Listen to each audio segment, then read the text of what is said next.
भवदेव द्वारा मुनिदीक्षा अंगीकार। भवदेव द्वारा मुनिदीक्षा अंगीकार कथा।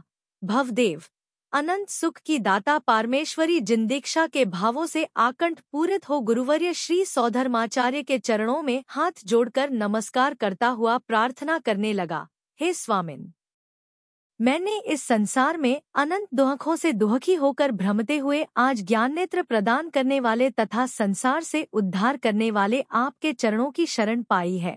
इसलिए हे नाथ, मुझे ज्ञानेश्वरी दीक्षा प्रदान कर अनुग्रहित कीजिए। मैं अब इन सांसारिक दुहकों से छूटना चाहता हूँ। श्री सौधर्माचार्य गुरुवर ने अपने अवधिज्ञान से भवदेव के अंदर जो विषयों की अभिलाषा छिपी हुई थी उसे जान तो लिया, लेकिन उसके साथ साथ उन्हें उसका उज्ज्वल भविष्य भी ज्ञात हुआ कि इसकी पत्नी जो कि आर्य का पद में सुशोभित होगी वह इसे संबोधेगी, तब यह भी महावैराग्यरप्तधारी सच्चा मुनि होकर विचरेगा। पारमेश्वरी जिनदीक्षा के अभिलाषी वर्तमान में उदासीनता युक्त भवदेव को श्री गुरु ने अहंत धर्म की यथोक्त विधिपूर्वक जिनदीक्षा देकर अनुग्रहित किया। भवदेव ने भी पंच परमेष्ठियों एवं संपूर्ण संघ तथा श्रोताजनों की साक्षीपूर्वक 24 प्रकार के परिग्रहों का त्याग कर केशलोच करके निर्ग्रंथ दीक्षा धारण कर ली।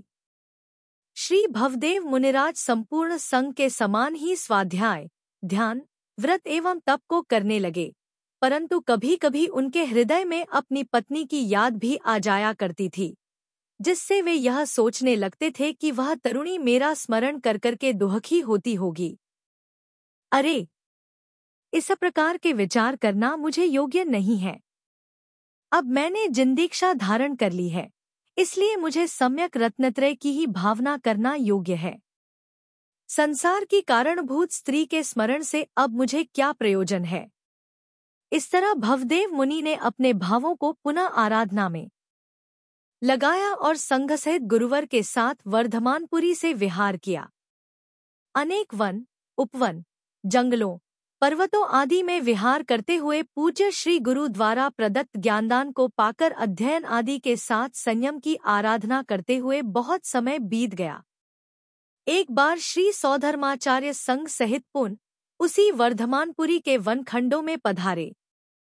सव ही मुनिराज नगर के बाहर वन के एकांत स्थान में शुद्धात्मा के ध्यान में तल्लीन हो कायोत्सर्ग पूर्वक तप करने में संलग्न थे।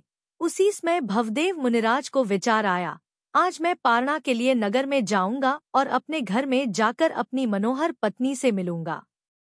मेरे विरह से उसकी दशा वैसी ही होती होगी जैसे जल के बिना मछली की होती है। इस प्रकार के भाव करते हुए भवदेव मुनि वर्धमानपुरी को आ रहे हैं। भवदेव मुनि तो संध्या के उस सूर्य की लालिमा के समान थे जो रात्रि होने के पहले पश्चिम दिशा को जा रहा है। नगर में आकर उन्होंने एक सुंदर एवं ऊंचे जिनमंदिर को देखा। वह मंदिर ऊंची ऊंची ध्वजाओं एवं तोरणों से सुशोभित था। मणिरत्नों की मालाएं उसकी शोभा बढ़ा रही थी।